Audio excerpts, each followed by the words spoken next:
বড় ভাইজান, আজকে আমাদের খুশির দিন, আনন্দের দিন। এরকম দিন যে কত বছর পর আমাদের জীবনে ফিরে এলো সেটা আমরাই বুঝতে পারছি।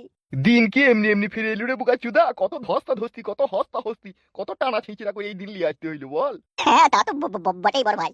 ওহ, আজ কি যে মনে আমার খুশির জোয়ার, কি বলবো রে কালো কুকুর তোকে।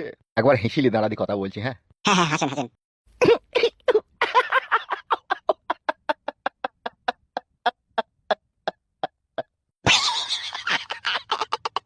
শুধু সরকার গঠন হতে দে, তারপরে দেখবি আমার খেলা। কি খেলা হবে নাকি? কাকা কালো কুকুর ভাই, বল কি হলো? ওই যে একটা জিনিস কিন্তু আমাদের পছন্দ হয়েছে না বড় ভাই। মানে কি পছন্দ হয়েছে নাকি? আমরা এত মার খেয়ে গাল খেয়ে আপনার সাথে এই পার্টিতে আজকে আমরা বিজয়ী হয়েছি, আর যেই লোকগুলা এই হেরে গেছে তারাই ঘুরিয়ে আবার আমাদের পার্টিতে ঢুকতে আসছে কেন? কে কে ঢুকতে আসছে?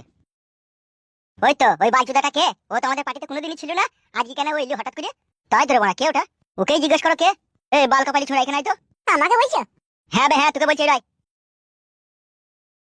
বলো বলো ভাই। আরে শালা, এই আমাদের সাথে পার্টি করে না তো? এ তো বিরত পার্টি ছেলে। না রে ভাই, আমরা তলায় তলায় তোদেরই সাপোর্টার ছিলাম রে ভাই, বুঝলি না কেন? এই সুরের বাচ্চা, কি কাকা? সুরের বাচ্চা দুমুখো সাপের পরিচয় দিচ্ছিস? আমরা 17 বছর শালা গ্রাম ছাড়া, দেশ ছাড়া, বাড়ি ছাড়া, মার খেয়ে গাল খেয়ে আজকে লোকের মন জয় করে এই পজিশনে এসে দাঁড়িয়েছি। আর তুমি সুরের বাচ্চা হারাম করে এসে ফাঁকের ভিতরে মাথা ভরে দিচ্ছ। তা কি, তা আমি ভোট দিইনি আপনাকে? সুরের বাচ্চা, তুই ভোট দিচ্ছিস কি না দিচ্ছিস সেটা আমি দেখেছি। দিচ্ছি গো, সত্যি করে ভোট দিচ্ছি গো আপনাকে। সব মিথ্যা কথা বড় ভাই, এসব পিঠ বাঁচাবার লাইন।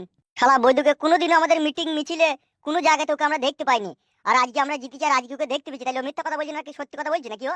দেখো, পেটে পা দিয়ে ধরবো না, দি পুঙ্গা দিয়ে পুট করে আতুরিটা বাই করে দেবো তোমার। শালা হার, আমি পিঠ বাঁচাবার জন্য কোন আমাদের দলে মাথা হইতে এসো? পালাবে এখান থেকে। আমাকে কোনো মিটিং মিছিলে দেখতে পাইনি, আর আজকে আমরা জিতেছি বলি শালা ফাঁকে চলে এসে মাথা হইতে রে। শালা হার, আমি কি কাজ করেছে রে? মারবো নাকি বড় ভাই ওকে? শালা বৈদ্যু পরশুদিন রাত্রেও বিরোধী পার্টি ঝান্ডা ধরেছিল।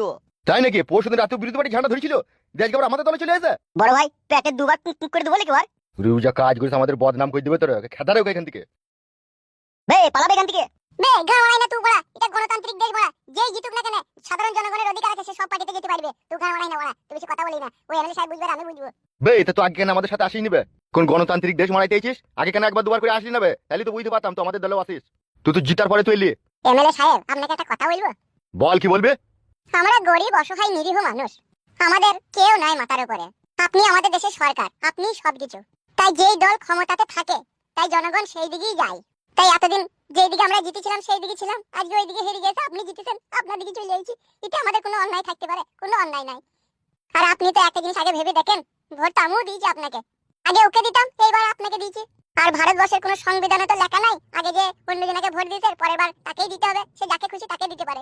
এইবার আপনাকে ভালো লেগেছিল, ভালোবেসে দিয়ে দিয়েছি, আপনি জিতে নিয়েছেন। তাইলে এবার আপনার দলেই থাকবো। তাহলে আপনি আবার গাড়ি খেলিয়ে দিতে চাইছেন কেন আমাকে?